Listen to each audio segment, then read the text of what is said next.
নমস্কার সকলকে।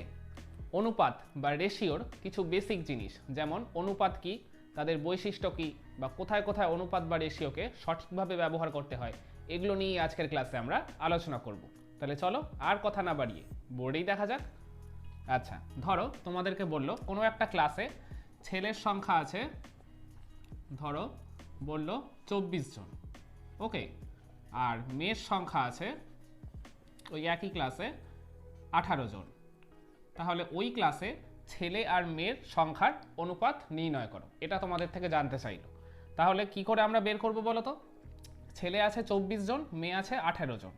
এই রকম যখন দুটো রাশির মধ্যে আমাদের তুলনা দেবে আর সেটাকে অনুপাতের মাধ্যমে প্রকাশ করতে দেবে, তখন কি করবে, এই যে সংখ্যা দুটো রয়েছে এইগুলোকে জাস্ট বাই আকারে বা ভাগ আকারে লিখে দেবে। তারপর যদি কাটাকুটি যায় কাটাকুটি করে দেবে। 24 আর 18 কিন্তু কাটাকুটি যায় 6 দিয়ে, তাই তো? তাহলে 6 দিয়ে যদি কাটাকুটি যায় তাহলে এটা হবে 3 6 18, এটা হবে 4 6 24, আর কাটাকুটি যাবে না। তাহলে এদের অনুপাতটা কত হবে বলো তো? এই যে আমাদের কাটাকুটি করে কত হলো, 4/3 এলো। এই 4/3 এইটাকেই আমরা লিখবো অনুপাত আকারে, এই যে 4:3। এই ইস টু সাইনটার মাধ্যমেই অনুপাত বা রেশিওকে প্রকাশ করা হয়ে থাকে। তাহলে অনুপাত বা রেশিও বলতে আমরা কি বুঝি? দুই বা ততোধিক রাশিকে ভাগ বা ডিভিশনের মাধ্যমে তুলনা করাকেই অনুপাত বা রেশিও বলা হয়। আচ্ছা, আমরা তো এখানে বাই আকারে লিখেছি এই সংখ্যা দুটোকে। বাই আকারে লেখা মানেই তো ভাগ আকার বা ডিভিশন আকারে লেখা, তাই তো? তো সেইটাই আর কি হলো। আর তারপর যদি সংখ্যা দুটো কাটাকুটি যায় কোনো একটা কমন সংখ্যা দিয়ে, তাহলে অবশ্যই কাটাকুটিটা করতে হবে। যদি কাটাকুটি না যেত তাহলে এই 24:18 এটাই ওই পার্টিকুলার সংখ্যা দুটোর অনুপাত বা রেশিও হিসেবে আমরা প্রকাশ করতাম, ওকে। আচ্ছা, ধরো একইভাবেই আবার বলল যে 3 বন্ধুর কাছে থাকা প্রাপ্ত টাকার সংখ্যা হচ্ছে, ধরো কারোর মানে একজনের কাছে আছে 50 টাকা, আরেকজনের কাছে আছে ধরো 40 টাকা, আরেকজনের কাছে আছে ধরো গিয়ে 20 টাকা, ওকে। 3 বন্ধুর কাছে এই তিনটে অ্যামাউন্টের টাকা রয়েছে। তাহলে বললো যে তাদের কাছে থাকা টাকার অনুপাত নির্ণয় করো। তাহলে আগেরটা তো আমরা দুটো রাশির মধ্যে দিয়েছিল, তাই ওটাকে বাই আকারে লিখে আর কি কাটাকুটির মাধ্যমে ওইটাকে অনুপাতে প্রকাশ করে দিয়েছিলাম। কিন্তু এখানে তিনটে রাশির মধ্যে তুলনা দিয়েছে। তাহলে আমরা কি করব বলতো? তাহলে এইবার আমাদের কি করতে হবে বলতো? এই তিনটাকেই সরাসরি আর কি অনুপাত আকারে লিখে দেবো। যখন দুইয়ের থেকে বেশি রাশি থাকবে তখন আমরা সরাসরি আগে এই তিনটে চারটে যতগুলোই থাকুক এইগুলোকেই সরাসরি অনুপাত বা রেশিও আকারে লিখে নেব, ওকে। তারপর দেখতে হবে এই তিনটে সংখ্যা ম্যাক্সিমাম কোন কমন সংখ্যা দিয়ে ভাগ করা বা কাটাকুটি করা যায় সেটা দেখতে হবে। 50 40 আর 20 এরা ম্যাক্সিমাম কোন সংখ্যা দিয়ে কাটাকুটি যায় বলো তো? 10 দিয়ে কাটাকুটি যাবে, তাই তো? তাহলে 10 দিয়ে যদি কাটাকুটি হয় তাহলে 10 দিয়ে 50কে কাটলে হয় কত? 5 ইস টু 10 দিয়ে 40কে কাটলে হয় 4, 10 দিয়ে 20কে কাটলে হয় 2, তাহলে 5:4:2। এটাই হচ্ছে তাহলে 3 বন্ধুর কাছে থাকা প্রাপ্ত টাকার অনুপাত। তাহলে যখন দুটো রাশির মধ্যে তুলনা করতে দেবে আর সেটাকে যখন অনুপাতের মাধ্যমে প্রকাশ করতে দেবে তখন ওটাকে বাই আকারে লিখে আমরা নর্মাল কাটাকুটি করে দেবো। আর ওই সংখ্যা দুটোকেই অনুপাত আকারে লিখে দিলেই অনুপাত বা রেশিওটা বেরিয়ে আসবে। আর যখন দুয়ের থেকে বেশি রাশি থাকবে, তিনটে চারটে যতগুলোই থাকুক না কেন, সব কটাকেই আগে অনুপাত আকারে লিখে নেবে এই রকম, ওকে। তারপর দেখবে যে সব কটা সংখ্যা ম্যাক্সিমাম কোন সংখ্যা দিয়ে কাটাকুটি বা ভাগ করা যায়। তাহলে সেইটাকেই তোমরা আর কি রাফে হোক বা মনে মনে হোক মানে ভাগটা করে নিয়ে বা কাটাকুটি করে নিয়ে পরের লাইনে এটাকে লিখে দিলেই তোমাদের আনসার কিন্তু একদম নিখুঁতভাবে চলে আসবে। তাহলে আশা করছি নর্মাল কোনো রাশি থেকে অনুপাতের মাধ্যমে কি করে প্রকাশ করতে হয় সেটা তোমরা বুঝতে পারলে। আচ্ছা, এইবার অনুপাত সম্পর্কে বেশ কিছু কয়েকটা ইন্টারেস্টিং তথ্য আমি তোমাদের দিই। আচ্ছা, ধরো তোমাদেরকে বললো যে 5:2 এইটা অনুপাত একটা, তাই তো? তাহলে এই অনুপাতে ফার্স্টে থাকা রাশিটাকে কি বলা হয় বলো তো? প্রথমে যে আর কি রাশিটা থাকবে এইটাকে বলা হয় পূর্বপদ। এইগুলো কিন্তু কিছু বেসিক জিনিস, এগুলো প্রায় পরীক্ষায় এমসিকিউ হিসেবে আসে কিন্তু। আর এর পরে থাকা যে রাশিটা আছে সেইটাকে বলা হয় উত্তরপদ। তাহলে দুটো রাশির অনুপাতের প্রথমটাকে বলা হয় পূর্বপদ আর দ্বিতীয়টাকে বলা হয় উত্তরপদ, এটা কিন্তু মাথায় রাখবে, ওকে। আচ্ছা, আরেকটা আমি তোমাদের ইনফরমেশান দিই। তাহলে পূর্বপদ উত্তরপদ বুঝে গেলে, এইবার ধরো যদি কোনো একটা অনুপাতের পূর্বপদ গ্রেটার দেন উত্তরপদ হয়, মানেটা কি বলতো? পূর্বপদ যদি উত্তরপদের থেকে বড় হয় তাহলে সেই পার্টিকুলার অনুপাতগুলোকে কি বলা হয় বলতো? সেই অনুপাতগুলোকে বলা হয় গুরু অনুপাত। এইটা কিন্তু মাথায় রাখবে, ওকে। টার্মটা, গুরু অনুপাত। আচ্ছা, তাহলে একটা এক্সাম্পল দিলেই তোমাদের কাছে ব্যাপারটা ক্লিয়ার হয়ে যাবে। ধরো তোমাদেরকে বললো এই যে 6:5। এ দেখো, প্রথমটা আমি কি বললাম, কোনো এক দুটো রাশির আর কি অনুপাতে প্রথমটাকে বলা হয় এই যে পূর্বপদ, আর দ্বিতীয়টাকে বলা হয় উত্তরপদ। তাহলে এখানে বলছে পূর্বপদ যদি উত্তরপদের থেকে বড় হয়, মানে প্রথম রাশিটা যদি দ্বিতীয় রাশির থেকে বড় হয়, তাহলেই সেই অনুপাতটাকে বলা হয় গুরু অনুপাত। এইটা মাথায় রাখবে।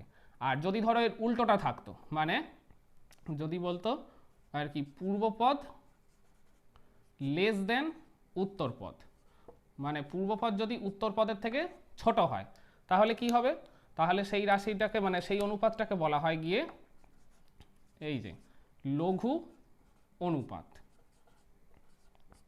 তাহলে এর একটা এক্সাম্পল আমি তোমাদের দিয়ে দিই। লঘু অনুপাত তাহলে কোন টাইপের গুলো হবে, ধরো এই যে এরকম হবে 10:13। এর দেখো পূর্বপদ উত্তরপদের থেকে ছোট, তাই তো? তাহলে যে আর কি অনুপাতেরই পূর্বপদ যদি উত্তরপদের থেকে ছোট হয়, তাহলে সেই পার্টিকুলার অনুপাতগুলোকে বলা হবে লঘু অনুপাত। তাহলে গুরু অনুপাত লঘু অনুপাতের ডিফারেন্সটা কি? গুরু অনুপাতের পূর্বপদ উত্তরপদের থেকে বড় হয়, মানে প্রথমটা বড় আর দ্বিতীয়টা ছোট থাকলেই তোমরা চোখ বন্ধ করে বলে দেবে ওই অনুপাতটাকে বলা হয় গুরু অনুপাত। আর যদি দুটো রাশির অনুপাতের প্রথমটা যদি দ্বিতীয়টার থেকে ছোট হয়, মানে পূর্বপদ যদি উত্তরপদের থেকে ছোট হয়, তাহলে তোমরা অনায়াসেই বলে দেবে সেই অনুপাতটাকে বলা হয় লঘু অনুপাত। ক্লিয়ার? আচ্ছা, আরেকটা আর কি জিনিস আছে, ধরো যদি পূর্বপদ ইকুয়াল টু উত্তরপদ হয়, পূর্বপদ ইকুয়াল টু উত্তরপদ কীরকম, ধরো যদি এইরকম একটা অনুপাত থাকে যে 11:11, মানে দেখো পূর্বপদ উত্তরপদ দুটোই সেম, তাই তো? তাহলে এই টাইপের অনুপাতগুলোকে কি বলা হবে বলো তো? এই টাইপের অনুপাতগুলোকে বলা হয় সাম্যানুপাত, যেখানে পূর্বপদ আর উত্তরপদ দুটোই সেম থাকবে। তাহলে আশা করি ব্যাপারটা ক্লিয়ার হলো। তাহলে মানে আমরা তিনটে টাইপের অনুপাত শিখলাম, গুরু অনুপাত, লঘু অনুপাত, সাম্যানুপাত। গুরু অনুপাতে পূর্বপদ উত্তরপদের থেকে বড় হয়, লঘু অনুপাতে উত্তরপদ পূর্বপদের থেকে বড় হয়, আর সাম্যানুপাতে যখন পূর্বপদ উত্তরপদ দুটোই যখন সেম থাকে, সেই টাইপের অনুপাতগুলোকেই সাম্যানুপাত বলা হয়। তাহলে আশা করি এত অবধি তোমাদের ঠিকমতো বোঝা গেল। এবার 23:44 এর ব্যস্ত অনুপাত বা ব্যস্তানুপাত কত? তাহলে কোনো অনুপাতের ব্যস্ত অনুপাত বা ব্যস্তানুপাত বার করার জন্য আমাদের কি করতে হবে বলতো? সেই অনুপাতটার পূর্বপদটা উত্তরপদে চলে আসবে আর উত্তরপদটা একইভাবে পূর্বপদে চলে আসবে। তাহলে 23:44 এর ব্যস্ত অনুপাত বা ব্যস্তানুপাত কত হবে? অবশ্যই 44:23। তাহলে ব্যস্তানুপাত বের করা ভেরি ইজি না? আচ্ছা, এইবার যদি তোমাদেরকে বলে যে 59:18 এর ব্যস্ত অনুপাত বা ব্যস্তানুপাত কত হবে, তাহলে ঠিক আগেরটার মতোই সেমভাবে করব। এই পূর্বপদটা উত্তরপদে আর উত্তরপদটা পূর্বপদে চলে আসবে, তাহলে এর ব্যস্তানুপাত হবে 18:59। তাহলে কোনো অনুপাতের ব্যস্ত অনুপাত বা ব্যস্তানুপাত কী করে বের করতে হয় সেটাও আমরা শিখে গেলাম। আচ্ছা, এইবার আমরা শিখব যে মিশ্র অনুপাত বা যৌগিক অনুপাত কী করে বের করতে হয়। ধরো তোমাদেরকে বললো যে 2:5 এবং 3:4 এদের মিশ্র বা যৌগিক অনুপাত কত? তাহলে দুটো অনুপাত দিয়েছে, দিয়ে বলছে এদের মিশ্র বা যৌগিক অনুপাত কত হবে। তাহলে মিশ্র বা যৌগিক অনুপাত বের করার জন্য কি করতে হয় বলতো? যে সমস্ত অনুপাতগুলো দেওয়া রয়েছে তাদের পূর্বপদগুলোকে আমাদের প্রথমে একসাথে গুণ করে দিতে হবে। তাহলে এর পূর্বপদকে অবশ্যই 2 আর এর পূর্বপদ অবশ্যই 3। তাহলে দুটোকে আগে গুণ করে দাও, 2 গুণ 3, তারপর একটা অনুপাত সাইন দেবে। তারপর ঠিক একইভাবে এই অনুপাতগুলোর মানে উত্তর পদগুলোকেও আমাদের গুণ করতে হবে। এর উত্তর পদ হচ্ছে 5 আর এর কত 4, একইভাবে গুণ করে দেবো। তাহলে এইবার গুণ করে দাও, 2 আর 3 গুণ করলে কত? 3 দুগুণে 6 = 5 আর 4 গুণ করলে 4 5 20। আচ্ছা, এইবার যদি এই দুটো কাটাকুটি যায় কোনো কমন সংখ্যা দিয়ে, তাহলে কাটাকুটি করতে হবে, আর যদি না যায় তাহলে এইটাই হচ্ছে এদের মিশ্র বা যৌগিক অনুপাত হিসেবে আমরা কাউন্ট করব। 6:20 এরা কিন্তু কাটাকুটি যায়, তাহলে কাটাকুটি যখন যাচ্ছে অবশ্যই আমাদের কাটাকুটিটা করে দেখাতে হবে। তাহলে 6/20 2 দিয়ে কাটাকুটি যায়, এটা হবে 3, এটা হবে 10। তাহলে ফাইনাল অনুপাতটা কত হবে? 3:10। তাহলে 2:5 আর 3:4 এর মিশ্র বা যৌগিক অনুপাত হচ্ছে 3:10। আচ্ছা, অনেক সময় আবার এরকমও প্রশ্ন করে এদের যে মিশ্র বা যৌগিক অনুপাত যেটা পাওয়া যাবে সেটা কি টাইপের অনুপাত, গুরু অনুপাত, লঘু অনুপাত নাকি সাম্যানুপাত। আচ্ছা ভালো, এখানে তো আমাদের এলো 3:10, ভালো করে দেখে বলো তো এই 3:10টা ওই তিনটের মধ্যে কোন ক্যাটাগরিতে পড়বে।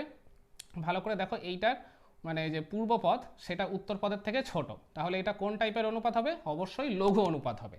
যদি কোশ্চেনে চাইতো তাহলে আমাদের কিন্তু ওটা মেনশন করতে হতো। ক্লিয়ার? আচ্ছা, এইবার যদি ধরো তোমাদেরকে বলে যে 7/15:3/20 এই অনুপাতটাকে পূর্ণ সংখ্যার অনুপাতে প্রকাশ করতে, ভালো করে দেখতেই পাচ্ছ এই দুটো যে আর কি সংখ্যা রয়েছে এরা হচ্ছে ভগ্নাংশ বা ফ্র্যাকশন রূপে রয়েছে। তো এদেরকে আর কি অনুপাতেই প্রকাশ করতে হবে, কিন্তু অনুপাতটা পূর্ণ সংখ্যা বা ইন্টিজারে কনভার্ট করতে হবে। তাহলে এই টাইপের অঙ্ক করার ক্ষেত্রে কি করতে হবে বলো তো, এদের যে আর কি হর বা ডিনোমিনেটার যেগুলো রয়েছে সেইগুলোর আগে লসাগু বা এলসিএমটা আমাদের বের করতে হবে। তাহলে কে কে আছে হর 15 আর 20, এদের লসাগুটা আগে বের করে নেব। তাহলে এই সাইডটা আমরা রাফে করে নিচ্ছি। 15 আর 20 কত দিয়ে ভাগ যায় বলো তো, 5 দিয়ে যাবে। 3×5=15, এটা হবে 4×5=20। আর যাচ্ছে না কিছু, তাহলে লসাগুটা কত হলো, 5 আর 3 গুণ করলে 3×5=15 আর 4-এ 4×15=60। আচ্ছা, তাহলে যে লসাগু বা এলসিএমটা পাবো সেইটা দিয়ে আমাদের প্রত্যেকটা ভগ্নাংশকে একবার করে গুণ করতে হবে। তাহলে 7/15 আমাদের লসাগু এসছে 60, তাহলে ইন্টু 60 করবো। ঠিক একইভাবে আবার অনুপাত সাইন দিয়ে পরেরটা কত আছে 3/20 মানে 3/20 ইন্টু যেটা লসাগু এসছে 60 সেটাকেই গুণ করে দেবো। তারপর এবার যদি কাটাকুটি যায় কাটাকুটিটা করতে হবে। দেখো 15 আর 60 কাটাকুটি যায়, কিন্তু একেবারে 15 দিয়েই কেটে যায়, 4×15=60, 20 আর 60 এরাও কিন্তু কাটাকুটি যায়, এটা করলে হয়ে যাবে 3। তাহলে আমাদের কাটাকুটি যাওয়ার মতো আর কিছু পড়ে নেই। তাহলে এবার যেগুলো আছে এগুলো গুণ করে দাও। 7 আর 4 গুণ করলে কত হয়, 4×7=28 ইস টু তারপর কি আছে 3 আর 3, 3×3=9। এইটাও যদি কোনো কমন সংখ্যা দিয়ে কাটাকুটি যায় তাহলে কাটাকুটিটা কিন্তু করতে হবে। তো 28 আর 9 কিন্তু কোনো কমন সংখ্যা দিয়ে কাটাকুটি যেহেতু যাচ্ছে না, তার মানে 28:9টাই হচ্ছে এই দুটো ভগ্নাংশের অনুপাতের পূর্ণ সংখ্যা বা ইন্টিজারের ফর্ম। তাহলে ভগ্নাংশের অনুপাত থেকে কি করে পূর্ণ সংখ্যার অনুপাতে কনভার্ট করতে হয় সেটাও আমরা শিখে গেলাম। কিচ্ছু না, জাস্ট এই এদের মানে যে হর বা ডিনোমিনেটর রয়েছে সেইগুলোর ফার্স্ট আগে লসাগু করবে, ওই লসাগুটা দিয়ে প্রত্যেকটা ভগ্নাংশকে তার পরের স্টেপে একবার করে গুণ করে দিলেই অনায়াসেই আমরা সেগুলোকে পূর্ণ সংখ্যার অনুপাতে পেয়ে যাব। আচ্ছা, এইবার আরেকটা আমি মিশ্র অনুপাত করাচ্ছি। ধরো যদি তোমাদেরকে বলে যে 3/5:2, তারপর 5/6:3, আর একটা হচ্ছে ভালো গিয়ে বললো 4:1/2। এই তিনটে অনুপাতের মিশ্র বা যৌগিক অনুপাত কত হবে, ঠিক এইটার মতোই। তাহলে এখানেও আগেরটার মতোই ওই একই কাজই করতে হবে আমাদের। যে অনুপাত আর যতগুলো অনুপাতই থাকুক না কেন তাদের যে পূর্বপদ রয়েছে সেইগুলোকে আমরা প্রথমে গুণ করে দেবো। কী কী রয়েছে, 3/5, 5/6, 4, এই তিনটেকে আগে একসাথে গুণ করে দাও। তাহলে করে এখানে হবে 3/5 ইন্টু কত 5/6, তারপর কত আছে ইন্টু 4। ওকে, আচ্ছা, তারপর ঠিক একইভাবে উত্তর পদগুলোকে গুণ করতে হবে। কে কে আছে 2, এখানে 3, এখানে আছে 1/2/3, তাহলে 2 ইন্টু 3 ইন্টু 1/2/3। এটাকে এইভাবে রাখলে চলবে না, এটাকে আর কি অপ্রকৃত ভগ্নাংশে বা আর কি ইমপ্রপার ফ্র্যাকশনে কনভার্ট করতে হবে। তাহলে 3 আর 2 5, মানে এটা হচ্ছে 5/3। এবার দেখো এরা কাটাকুটি যাচ্ছে কিনা, দেখো 5 কিন্তু কেটে যাচ্ছে, দেখো 3 আর এদিকে এটা 6 কিন্তু কাটছে 2, আর 2 আর এখানে এটাও কেটে হবে 2। আর এখানে দেখো কাটাকুটি যাচ্ছে কিনা, দেখো এটা হরে রয়েছে 3, এটা উপরে রয়েছে, তার মানে এই 3 আর এই 3 কিন্তু কাটাকুটি যাবে। তাহলে কাটাকুটি যাওয়ার মতো কিন্তু আর কিছু আমি দেখতে পাচ্ছি না। তাহলে আমাদের এখানে এবার গুণ করে দিতে হবে। তাহলে উপরে কে এখানে কে পড়ে রয়েছে, শুধু 2 পড়ে রয়েছে, তাহলে 2:2। আর এখানে দেখো 2 আর 5 পড়ে রয়েছে, মানে 2 আর 5 গুণ করলে 5×2 = 10, তাহলে 2:10। এরাও কিন্তু দেখো কাটাকুটি যায়, 2/10 করে দাও, কত হবে কাটাকুটি করে 1/5। তার মানে ফাইনাল আনসারটা আমাদের কত হবে, ফাইনাল আনসারটা হয়ে যাবে এই যে এখানটা লিখে দিচ্ছি 1:5। তার মানে এই তিনটে অনুপাতের মিশ্র বা যৌগিক অনুপাত হচ্ছে 1:5।